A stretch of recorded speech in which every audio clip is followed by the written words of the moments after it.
Ayurvedic medicine को लेकर एक मिथ होता है कि इसका कोई साइड इफेक्ट नहीं होता है, इसकी रियलिटी क्या है? अभी मॉडर्न जो पैरामीटर्स है जिसमें HPTLC हुआ, XRD हुआ, ये सब उसमें देखा जाता है कि उसके आधार पे प्रॉपर वे में भस्म बनी या नहीं बनी। अगर उसमें प्रॉपर वे में भस्म नहीं बनी है, दैट मींस उसमें पुट लगाने की कमी है, तो एनिमल को देने से पहले उसका टॉक्सिसिटी टेस्ट किया जाता है और टॉक्सिसिटी टेस्ट होने के बाद में एटलीस्ट उसका प्रॉपर वे में एनालिसिस होता है, एल्बिनो-रेट्स पे होता है और फिर जाके उसको क्लिनिकली प्रूव किया जाता है। इसके लिए डेफिनेटली आयुर्वेदा हो चाहे होम्योपैथी हो चाहे एलोपैथिक हो, डोज तो अपने आप में बहुत इंपॉर्टेंट है।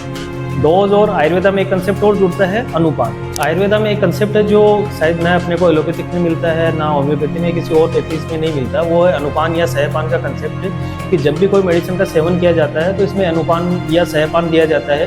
तो ये रस शास्त्र को लेकर सबसे बड़ा मिथ क्या है और उसकी वास्तविकता क्या होती है?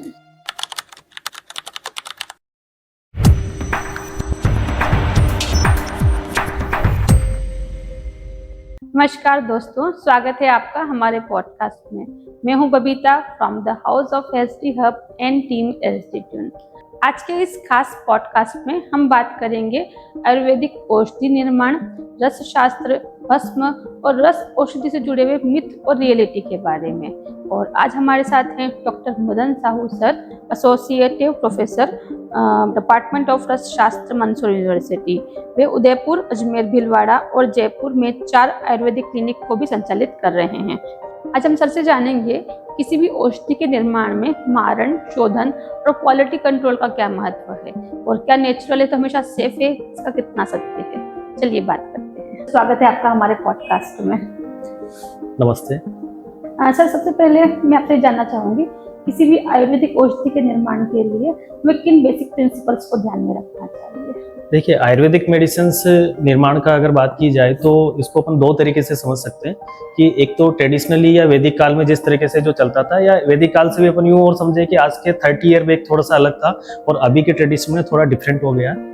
30 ईयर बैक के जो भी हर्ब्स वगैरह अच्छी मात्रा में थी, तो एटलीस्ट अपने आसपास के इन्वायरमेंट में जो भी हर्ब्स मौजूद होती थी उनके स्वरस, कल्कक्वाथ, हिमफांड के आधार पे जो वैद्य होते थे वो उनको उपयोग करने के लिए लेते थे।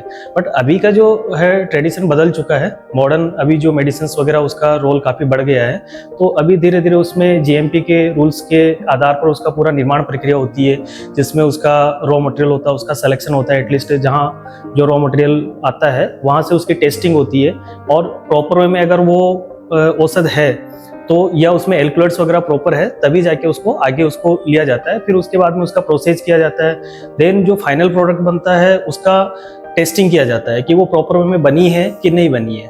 देन उसको टेस्टिंग के लिए भेजा जाता है और मार्केट सेलिंग के लिए जाता है। तो आम लोगों में धारणा होती है कि आयुर्वेदिक औषधि मतलब किसी भी जड़ी बूटी को सुखाकर पीसकर बना लिया गया होगा। तो वास्तव में आयुर्वेदिक मेडिसिन मैन्युफैक्चरिंग कितना कॉम्प्लेक्स है? मैं तो ये बताना चाहूँगा कि आयुर्वेदिक मेडिसिन जो है एक तरीके से ठीक है, दोनों चीज़ें सही भी है। अगर आप कह रहे हैं कि चूर्ण बना लिया जाता है तो गलत नहीं उसमें, कि जैसे अगर अपने को यहाँ पर सौंफ अवेलेबल है या जीरा अवेलेबल है और बहुत छोटी सी माइनर प्रॉब्लम है तो अगर उसको अगर पाउडर करके अपन को लेना है देन उसमें कोई बुराई नहीं, वो भी एक आयुर्वेदा का पार्ट है। बट अगर क्रोनिक डिजीज है, बड़े लेवल पे डिजीज है, लॉन्ग टर्म तक अपने को ट्रीटमेंट पार्ट देना है, तो ये सब चीज़ें थोड़ी निरर्थक हो जाती है और वहाँ अपने को अभी जो मॉडर्न डोजेज फॉर्म है उसको यूज में लेने की जरूरत होती है। जैसे टेबलेट के लिए सब कंफर्टेबल होते हैं, सायरप वगैरह होते हैं, तो ये सब अभी मॉडर्न मेडिसिन में जो भी डोजेज फॉर्म चल रहे हैं वो आयुर्वेदा में भी अवेलेबल है, तो उनको यूज किया जा सकता है। सर, आपने रस शास्त्र में MD और PhD किया है, तो आसान भाषा में समझिए रस शास्त्र क्या होता है? रस शास्त्र को अगर देखा जाए तो प्रॉपर वे में तो इसका जो पूरा नाम है वो रस शास्त्र एवं भेषज कल्पना है। तो रस शास्त्र का मीनिंग ये है कि जो मिनरल्स से रिलेटेड जो मेडिसिन होती है उनको समझना, उनको बनाना और उनको कैसे मेडिसिन को देना है पेशेंट को, उसके रिगार्डिंग रूल्स रेगुलेशन यानी डोज वगैरह तैयार करना, ये रहता है। और भेषज कल्पना में बेसिकली आता है कि जो हर्ब से रिलेटेड जो मेडिसिन रहती है जिसमें नॉर्मली खनिज या दूसरे जो मेटल्स वगैरह होते हैं वो नहीं होते हैं, उनको भेषज कल्पना के तहत देखा जाता है। तो ये रस शास्त्र को लेकर सबसे बड़ा मिथ क्या है और उसकी वास्तविकता क्या होती है? आज के टाइम में रस शास्त्र को लेकर, और मैं तो ये कहूंगा कि आयुर्वेद को लेकर सबसे बड़ा मिथ ये है कि आयुर्वेदिक मेडिसिन से किडनी खराब कर रही है, लीवर खराब कर रही है। और एटलीस्ट उसका एक्सप्लेनेशन तो मैं यही दूंगा कि अगर प्रॉपर वे में कुछ मेडिसिन नहीं बनी है तो डेफिनेटली वो भले एलोपैथिक मेडिसिन हो या आयुर्वेदा मेडिसिन हो, अपने जो इंटरनल वाइटल ऑर्गन्स हैं उनको डैमेज करेगी इसी। और जो अभी गिलोय से रिलेटेड एक अभी थोड़े टाइम पहले एक न्यूज़ आई थी कि वो लीवर को खराब करती है, तो उसमें गिलोय की कोई ऐसी प्रजाति है, जंगली प्रजाति है, तो वो करती है। नॉर्मली हम जो यूज में लेते हैं उसमें उसका कोई नेगेटिव इम्पैक्ट है नहीं है। इवन मैं खुद गिलोय गनवटी या गिलोय से रिलेटेड चीजें लंबे टाइम से यूज कर रहा हूँ। और एक है कि मेटेलिक प्रिपरेशन या मरकरी वगैरह होता है, तो हाँ, रसशास्त्र से बनी हुई मेडिसिन में मरकरी होता है, पर वो उसके लिए जो पीपीएम वैल्यूज जो निर्धारित है, ड्रग एंड कॉस्मेटिक एक्ट 1940 1945 जो रूल्स है उसके तहत उसमें क्लियरली मेंशन किया गया है कि उसमें मरकरी के जो पीपीएम वैल्यू क्या होनी चाहिए या उसमें लेड का पीपीएम वैल्यू कितना होना चाहिए, तो वो निर्धारित है, तो वो ही अपन यूज कर रहे हैं। और वो स्टैंडर्ड को फॉलो करते हुए जब मेडिसिन तैयार की जाती है तो उससे किसी तरीके का कोई नुकसान नहीं होता है। अक्सर कहा जाता है रस औषधि में मिनरल्स और मेटल्स होते हैं, तो वास्तव में ये सब रहता है सर इसमें? मैम, अगर रसौस्ती की बात की जाए तो डेफिनेटली उसमें मिनरल्स मेटल्स होते हैं। जस्ट लाइक एक एग्जांपल बताता हूँ कि जैसे मेरे हाथ में भी ये गोल्ड से रिलेटेड ये रिंग है, तो हम गोल्ड का भी भस्म बनाते हैं और वो उसको एज ए मेडिसिन की तरह यूज किया जाता है और उसमें गलत कुछ भी नहीं है। उसकी एक प्रॉपर निर्माण प्रक्रिया होती है जिसमें शोधन होता है, उसका मारण होता है। मारण इन द सेंस होता है कि उसकी भस्म निर्माण प्रक्रिया होती है, फिर उसकी जो टेस्टिंग होती है, टेस्टिंग दो तरीके से होती है कि जैसे एक तो रहता है कि ट्रेडिशनल मेथड रहते हैं, उसमें वारीतर परीक्षा है कि जो पानी के ऊपर उसको डाल के देखा जाता है कि वो लाइट वेट हुई कि नहीं हुई है, नैनो पार्टिकल में कन्वर्ट हुई कि नहीं हुई है, वो सब देखा जाता है। फिर देखा जाता है कि अभी मॉडर्न जो पैरामीटर्स है जिसमें HPTLC हुआ, XRD हुआ, ये सब उसमें देखा जाता है कि उसके आधार पे प्रॉपर वे में भस्म बनी या नहीं बनी। अगर उसमें प्रॉपर वे में भस्म नहीं बनी है, दैट मींस उसमें पुट लगाने की कमी है या प्रक्रिया में कुछ कमी रह गई है, तो उसको फिर से पूरा किया जाता है, तब जाके वो कोई भस्म या कोई भी मेटल होती है वो नुकसान नहीं करती है। बट ये चीज है कि जहां भी रस होती है, दैट मीन्स वहां पे अपने को भस्म या कोई भी मेटल्स है उसकी भस्म प्रिपरेशन नैनो पार्टिकल फॉर्म में जरूर मिलेगी और उन्हीं का ही सबसे ज्यादा अच्छा प्रभाव मिलता है। एटलीस्ट मेरे को आज 15 ईयर हो गए हैं आयुर्वेदा में प्रैक्टिस करते हुए, तो जब अगर रसौस्ती यूज की जाती है तो उसके बहुत अच्छे परिणाम मिलते हैं और कभी किसी पेशेंट को कोई कॉम्प्लिकेशंस आए नहीं अगर सही तरीके से मेडिसिन यूज की जाए। जो मारण और शोधन प्रक्रिया बोलिए, ये क्या होती है सर? मैम, ऐसा है कि जैसे अभी मैंने एक स्वर्ण का एग्जांपल दिया, स्वर्ण भस्म या स्वर्ण प्राशन का नाम आप लोगों ने काफी सुना होगा कि बच्चों को स्वर्ण प्राशन करवाना चाहिए, जिसमें स्वर्ण भस्म होती है। स्वर्ण अपने आप में बहुत महंगा मेटल है, तो उसमें सबसे पहले तो क्या है कि उसका शोधन किया जाता है। सामान्य शोधन होता है जैसे तेल, तक्र, गवामूत्र, आरनाल, कुलत्थज, इस तरीके से 5 द्रव्य होते हैं, उसमें उसको इंसेनरेशन मतलब पहले गर्म करके और रक्तप्त करके उसमें बुझाया जाता है। फिर ये रहता है कि उसमें भस्म निर्माण के लिए 1 by 1 उसमें जो भी द्रव्य बताया गया है कि जैसे नींबू स्वरस में है कि जो भी हो सकता है गुलाब जल में हो, तो उस तरीके से उसका भावना देकर उसको लगभग जितने पुट दिए गए, पुट एक ऐसा कंसेप्ट होता है जो भस्म निर्माण के लिए जरूरी होता है, तो उसके बाद में जो नैनो पार्टिकल में वो कन्वर्ट हो जाती है और नैनो पार्टिकल में कन्वर्ट होने के बाद में वो भस्म प्रक्रिया में पूर्ण हो जाती है और उसकी टेस्टिंग की जाती है। लोग अक्सर कहते हैं कि जैसे आयुर्वेदिक औषधि में जो ये भस्म होती है या मेटल्स होते हैं ये हार्मफुल होते हैं, तो इस स्टेटमेंट को हम साइंटिफिकली या आयुर्वेदिक में कैसे समझ सकते हैं? जी मैम, अभी जैसे मेरा एमडी और पीएचडी का जो टॉपिक रहा है, मेरे एमडी के टॉपिक में लौह भस्म थी और अभ्रक भस्म थी, तो उसको एटलीस्ट बनाने में हमें 11 मंथ का टाइम लगा है। और जब हमने जब पेशेंट को दिया जाता है उससे पहले उसका ड्रग टेस्टिंग किया जाता है। ड्रग टेस्टिंग में क्लियरेंस मिलने के बाद में उसको, जैसे अभी मेरा पीएचडी के टॉपिक में एनिमल स्टडी थी, तो एनिमल को देने से पहले उसका टॉक्सिसिटी टेस्ट किया जाता है और टॉक्सिसिटी टेस्ट होने के बाद में एटलीस्ट उसका प्रॉपर वे में एनालिसिस होता है, एल्बिनो रेट्स पे होता है और फिर जाके उसको क्लिनिकली प्रूव किया जाता है। तो जो अभी मॉडर्न पैरामीटर्स है आयुर्वेदा पे, जितनी भी रिसर्च हो रही है सारी मॉडर्न पैरामीटर्स पे हो रही है और सब ठीक है, कोई दिक्कत नहीं है, कोई टॉक्सिसिटी नहीं आ रही है। तो एटलीस्ट अपन बिल्कुल इस चीज़ के लिए श्योर है कि आयुर्वेदा मेडिसिन से किसी तरीके की टॉक्सिसिटी नहीं करती है। बस उसके लिए शर्त यही है कि उसकी डोज प्रॉपर होनी चाहिए और मेडिसिन जिस मेथड से बननी है उस मेथड से प्रॉपर वे में बनी हुई हो, तो वो कोई टॉक्सिसिटी क्रिएट नहीं करती है। क्या सही तरीके से बनाई गई औषधि और एक गलत तरीके से बनाई औषधि, जैसे मतलब इम्प्योरिटी मैन्युफैक्चर जो औषधि होती है, इनमें क्या डिफरेंस है? वापस वो आएगा, भस्म परीक्षा जो कंसेप्ट है उसके आधार पे ये चीज़ें देखी जाती है कि अभी जैसे कुछ समय पहले मेरे पास में एक हमारा आया था और उसने मेरे को अबरक भस्म लाकर दिखाई और बोला कि सर ये ऐसी भस्म है, आप हमारी भस्म यूज करिए। तो मैंने उसके सामने उसके जो कुछ परीक्षण होते हैं, वारितर परीक्षण होते हैं, मैंने किया तो वो उसमें फेल हो रही थी। तो मैंने उसको कहा कि ये कितने फुटी भस्म है। तो नॉर्मली अबरक के लिए क्या है कि 100, 500 और 1000 इतने फुट लगने की आवश्यकता होती है और एक फुट लगने में एटलीस्ट मिनिमम 7 डेज का रिक्वायरमेंट रहता है। तो अपन समझ सकते हैं कि कितना टाइम टेकिंग प्रोसेस है। जब वो भस्म परीक्षा में पास नहीं हुई और उनके जो मैन्युफैक्चरिंग वाले से मैंने बात की तो उन्होंने बोला कि नहीं सर ये 50 फुट है। फिर मैंने और अच्छे से बात की कि क्योंकि मैंने एटलीस्ट एमडी में मेरा रिसर्च वर्क इसी पे रहा था, तो मेरे को पता है कि लगभग 30 प्लस पे एक उसमें निश्चंद्र परीक्षा देखी जाती है। तो निश्चंद्र परीक्षा के आधार पे ही अबरक भस्म को अपन समझ सकते हैं कि ये प्रॉपर वे में निर्मित हुई या नहीं हुई है। तो वो उसमें फेल हो रही है तो एटलीस्ट समझ सकते हैं वो नुकसान करेगी। अगर उसको गलत तरीके से बनी हुई भस्म इनटेक किया तो उसका प्रॉपर एब्जॉर्प्शन नहीं होगा और वो किडनी में भी दिक्कत करेगी और लीवर में भी दिक्कत करेगी और इन फ्यूचर धीरे धीरे वो हार्ट पे भी असर डालेगी। इसलिए ऐसी भस्मों से अपने को बचने की जरूरत है और प्रॉपर वे में जो ब्रांडेड जो अच्छे ब्रांड है उनकी मेडिसिन ही यूज करने की आवश्यकता है। जो भस्म आप बता रहे हैं तो भस्म की प्योरिटी और क्वालिटी को कैसे एक्सेस किया जाता है? सामान्य आदमी कैसे समझे कि जो भस्म वो ले रहा है वो बिल्कुल सही है उसके लिए? मैम इसके लिए अपन सामान्य आदमी के लिए या लेमैन के लिए बता पाना बड़ा ही मुश्किल काम है, क्योंकि ये तो अगर आयुर्वेदा में अभी अगर रसशास्त्र के अलावा कोई दूसरे जो स्पेशलिटी वाले हैं तो वो भी इस चीज़ को नहीं बता सकते। नॉर्मली इसके लिए एक्सआरडी और एक्सआरडी देखा जाता है कि उसमें जो पार्टिकल्स का जो साइज रहता है, अरेंजमेंट रहता है, उसके आधार पे ये सब चीज़ें देखी जाती है। तो ये लेमैन के लिए समझ पाना मुश्किल है। उसके लिए अपन इतना समझ सकते हैं कि जो अच्छे ब्रांड है, जो ऑथेंटिक ब्रांड है, उन्हीं से मेडिसिन ले और सस्ते के चक्कर में नहीं पड़े। क्योंकि जहां अगर अपन समझते हैं कि भस्म निर्माण प्रक्रिया इतनी कॉम्प्लेक्स है और इतना समय लगना है तो वो थोड़ा सा कॉस्टली भी होगा अगर अपने को प्योरिटी वाली मेडिसिन चाहिए। आयुर्वेदिक मेडिसिन में डोसेज भी उतना महत्वपूर्ण जितना मॉडर्न मेडिसिन में होता है सर? जी मैम, इसके लिए डेफिनेटली आयुर्वेदा हो चाहे होम्योपैथी हो चाहे एलोपैथिक हो, डोज तो अपने आप में बहुत इंपॉर्टेंट है। डोज और आयुर्वेदा में एक कंसेप्ट और जुड़ता है अनुपान। तो अनुपान के लिए भी अपन बात करेंगे। डोज को अपन यूं समझ सकते हैं कि इसमें 2 तरीके से डोज का पालन करना अनिवार्य है कि जैसे रसौषधियां होती है तो उनकी डोज अपने आप में बहुत कम होती है, एटलीस्ट 120 mg, 150 mg या 250 mg, एटलीस्ट इससे ज़्यादा नहीं होती है। और वही अगर अपन इसमें चूर्ण की बात करें तो चूर्ण एटलीस्ट 5 ग्राम के आसपास होगा।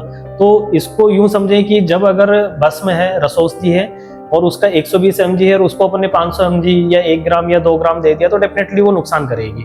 बट वही अगर जैसे 5 ग्राम मात्रा किसी चूर्ण की अगर अपने को देनी है और उसमें अपने उसको 1 ग्राम दे दिया, आधा ग्राम दे दिया, तो डेफिनेटली वो कोई फायदा नहीं करेगी।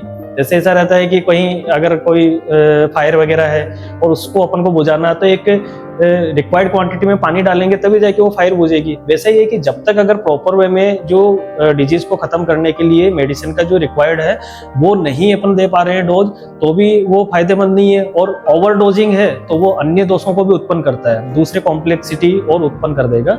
इसलिए अपन को ओवर डोजिंग से भी बचना चाहिए और प्रॉपर डोज नहीं होगी तो डेफिनेटली उसमें फायदा भी नहीं मिल पाएगा।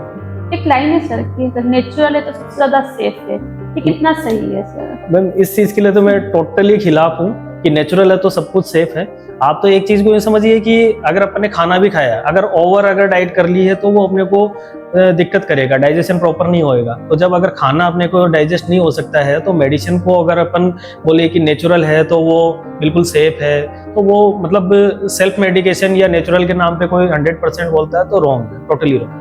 कुछ मेडिसिन मैंने देखी है कि घी के साथ लेते हैं, कुछ दूध के साथ लेते हैं, कुछ हनी के साथ लेते हैं। तो ये जो साथ में लेते हैं हनी, दूध के घी, ये औषधि को ज्यादा इम्प्रूव करता है इफेक्ट को? जी मैम, आयुर्वेदा में एक कंसेप्ट है जो शायद ना अपने को एलोपैथिक में मिलता है ना होम्योपैथी में, किसी और पैथीज में नहीं मिलता। वो है अनुपान या सहपान का कंसेप्ट है कि जब भी कोई मेडिसिन का सेवन किया जाता है तो इसमें अनुपान या सहपान दिया जाता है कि इसको आपको हनी के साथ में लेना। और वो डिपेंड करता है दोषों के ऊपर कि कौन से दोष या अपनी प्रकृति के ऊपर भी डिपेंड करता है। तो जब ये साथ में अनुपान दिया जाता है तो इसका एक साइंटिफिकली है योगवाही इन द सेंस कि वो उस मेडिसिन का जो पोटेंसी रहेगा उसको मल्टीपल टाइम्स इंक्रीज करता है और जो दोष है उनको कम करता है। और जो ये अनुपान दिया जाता है सामान्यतः मेडिसिन के गुणों के विपरीत होता है और जो दोष होते हैं उनको सबसाइड करने वाला होता है। आजकल मार्केट में आयुर्वेदिक सप्लीमेंट और क्लासिकल आयुर्वेदिक मेडिसिन दोनों उपलब्ध है, दोनों में अंतर क्या होता है सर? सप्लीमेंट की बात करें तो ये जितने भी है हर्बल और सप्लीमेंट के नाम पे बहुत सारा चल रहा है, तो वो मैं तो उसको आयुर्वेद मानता ही नहीं हूँ कि आयुर्वेद के नाम पे 90% चीजें, जैसे कॉस्मेटिक ले लो चाहे सप्लीमेंट ले लो, तो उसमें 90% चीजें तो वो दूसरी मिलाते हैं। 5 to 10% अगर वो हर्ब्स मिलाकर अगर उसको आयुर्वेदिक बोलते हैं तो एटलीस्ट ये तो मैं तो टोटली रॉन्ग मानता हूँ उस चीज को। डिफरेंस की बात करें तो डिफरेंस भले ही बेसिक डिफरेंस हो भी सकता है, बट एटलीस्ट ये आयुर्वेदा कहना ही गलत है कि अगर कोई जिम के प्रोडक्ट के नाम पे 90% उसमें प्रोटीन दूसरा मिला रहे हैं, 10% के नाम पे उन्होंने अश्वगंधा या कुछ मिला दिया और फिर उसको आयुर्वेदा के नाम पे अगर सेल कर रहे हैं, दैट मींस रॉन्ग है। लंबे टाइम तक आयुर्वेदिक दवाई लेने से उसकी डिपेंडेंसी हो जाती है सर? मैम डिपेंडेंसी का कुछ ऐसी मेडिसिन है जैसे कि सर्पगंधा है, तो सर्पगंधा के लिए ऐसा सोचा जाता है, या उसके जो कुछ ऐसे अभी रिव्यूज आए हैं कि सर्पगंधा को अगर लंबे समय तक सर्पगंधा गनवटी करके एक मेडिसिन दी जाती है जो अपने को इंसोम्निया में नींद नहीं आने के लिए दी जाती है, तो उसमें कहीं कुछ हद तक ये भी रिकॉर्ड्स हुआ है कि उसकी वजह से एडिक्शन हो सकता है। या फिर जो ओपोइड ड्रग है जिनमें अफीम कंटेंट होता है वहां पर हो सकता है, पर ओपोइड ड्रग अभी ना के बराबर कुछ एक मेडिसिन है और वो भी ड्रग जो इसमें पूरा रेगुलेशन के आधार पर चलती है, तो वो भी मतलब यूज में बहुत कम आती है। आयुर्वेदिक मेडिसिन को लेकर एक मिथ होता है कि इसका कोई साइड इफेक्ट नहीं होता है, इसकी रियलिटी क्या है? मैम टोटली मैं इसके खिलाफ हूँ, ये रॉन्ग है कि आयुर्वेदा मेडिसिन साइड इफेक्ट नहीं करती है, क्योंकि आयुर्वेदा में जितना भी ट्रीटमेंट का जो कंसेप्ट दिया गया है वो उसके प्रकृति के आधार पे दिया गया है, रोगी की प्रकृति क्या है उसके आधार पे दिया गया, और जो द्रव्य अपन दे रहे हैं उसके आधार पे दिया गया। पहला तो ये कि जब अगर अपन ने उसको प्रकृति को एनालिसिस नहीं किया और मेडिसिन दे दिया तो फायदे की जगह नुकसान हो जाएगा। जैसे बल्लातक से रिलेटेड मेडिसिन का एक एग्जांपल देकर बात करें तो बल्लातक पित्त प्रकृति वाले रोगियों के लिए नुकसानदायक रहता है, उनके लिए सही नहीं रहता। कफज के लिए बहुत अच्छा रहता है। अब हमें अगर प्रकृति का पता ही नहीं और पित्त प्रकृति वाले व्यक्ति ने अगर बल्लातक का सेवन कर लिया या बल्लातक अवले का सेवन कर लिया तो वो डेफिनेटली उसको भयंकर वाला नुकसान करेगा, ब्लिस्टर्स हो जाएंगे, रेडनेस हो जाएगी, बहुत सारी प्रॉब्लम्स हो जाती है, तो ये तो रॉन्ग है। सेल्फ मेडिकेशन होता है, ये आयुर्वेदिक दवाइयों के लिए भी रिस्की होता है सर, तो इन सबको किन परिस्थिति में क्वालिफाइड आयुर्वेदिक डॉक्टर से कंसल्ट करना चाहिए? मैम सेल्फ मेडिकेशन जहाँ अपन दादी नानी के नुस्खे की बात करें वहाँ तक चलता है, मैं भी उसके खिलाफ नहीं हूँ। एटलीस्ट होता है कि जब अगर किसी को गैस्ट्रिक ट्रबल हो रहा है, उसने अगर अजवाइन की फाकी ले ली है, ठीक है चलेगा, नो प्रॉब्लम उसमें। बट अगर जहाँ अगर किसी को डायबिटीज है और फिर वो सोचे कि मैं घर पे बैठ के ही ठीक हो जाऊँ, तो वो पॉसिबिलिटी नहीं है। उसके लिए अपने को आयुर्वेदा स्पेशलिस्ट से एक बार मिलना चाहिए और लंबे समय तक उनसे ट्रीटमेंट पार्ट के बारे में जानकारी लेते रहना चाहिए। कभी कभार कुछ मेडिसिन होती है कुछ समय के बाद में स्टॉप करनी रहती है, और ये वो डिपेंड करता है कि सीजन टू सीजन वेरी करता है कि जैसे वर्षा ऋतु में अपने को मेडिसिन कौन सी लेनी है और इसमें सर्दी की ऋतु में कौन सी लेना है, गर्मी की ऋतु में कौन सी मेडिसिन लेना है, तो ये सब डिपेंड करता है, सीजन के ऊपर डिपेंड करता है और काल इनके ऊपर तो डेफिनेटली डिपेंड करता ही है, तो उसके आधार पर अपन उसको परिवर्तन कर सकते हैं। जी सर, ये जो हर्बल मेडिसिन और रस औषधि है, इनकी मैन्युफैक्चरिंग, पोटेंसी और थेरेपेटिक यूज में क्या अंतर आ जाता है? मतलब हर्बल मेडिसिन में थेरेपेटिक यूज की बात की जाए तो वो डिपेंड करता है कि एक तो चिकित्सक के ऊपर भी डिपेंड करता है। कुछ ऐसे चिकित्सक मैंने देखे हैं मैम कि जहाँ वो त्रिफला से मैक्सिमम रोगों का ट्रीटमेंट कर लेते हैं, और आज के टाइम में अगर बात की जाए तो लोगों को त्रिफला से कॉन्स्टिपेशन भी ठीक नहीं होता है। तो ये डिपेंड करता है कि जो चिकित्सक है, जो वैद्य है, वो उसके अनुपान के आधार पे कैसे ठीक कर रहा है, या उसके डोज के आधार पे कैसे ठीक कर रहा है, या उसका कोई कॉम्बिनेशन किस तरीके से तैयार कर रहा है, तो वो थेरेपी में तो वो वेरिएशन आएगा इसे ही। स्पेशली आयुर्वेदा में ऐसा है कि आप अलग अलग वैद्य से ट्रीटमेंट लेंगे तो उसमें रिजल्ट और उनका जो ट्रीटमेंट करने के तरीके में बहुत डिफरेंस आएगा। जैसे एलोपैथिक में जो कंसेप्ट चलते हैं कि उन्होंने लाइन ऑफ ट्रीटमेंट उनका एटलीस्ट लगभग सेम होता है, बट आयुर्वेदा में ये पर्सन टू पर्सन वेरी करता है, वैद्य की सोच पे भी डिपेंड करता है और किस तरीके से जो मरीज को ऑब्जर्वेशन रहता है या मरीज अपने पास में कौन सी स्टेज में है उसके ऊपर भी डिपेंड करता है। जो मॉडर्न टेक्नोलॉजीज होती है जिसमें जैसे एनालिटिक टेस्टिंग आ जाती है या क्वालिटी कंट्रोल टेक्निक आ जाती है, ये किसी भी औषधि के निर्माण को कैसे बेहतर बना सकती है?